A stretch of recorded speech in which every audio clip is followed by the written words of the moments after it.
Weshalb sind Ihnen Werte wie Ehrlichkeit, Respekt, Aufrichtigkeit so wichtig?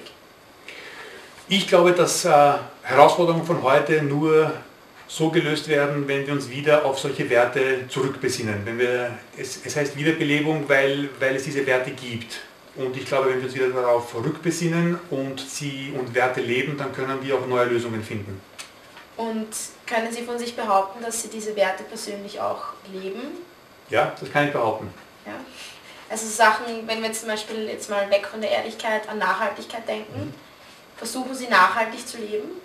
Also ich versuche selber nachhaltig zu leben. Erstens nach Werten zu leben, zweitens im alltäglichen Lebensbedarf, beim Konsumverhalten spiegelt sich das alles wider. Was bedeutet Nachhaltigkeit für Sie? Für mich ist primär Nachhaltigkeit, wenn man nach Werten lebt, weil ich glaube, dass viele Konstrukte und viele Konstruktionen gar nicht notwendig sind, wenn wir uns alle auf Werte wie Respekt oder Ehrlichkeit zurückbesinnen. Wenn wir uns selber und unsere Umgebung respektieren, dann ist nachhaltig zu leben dann vollkommen selbstverständlich.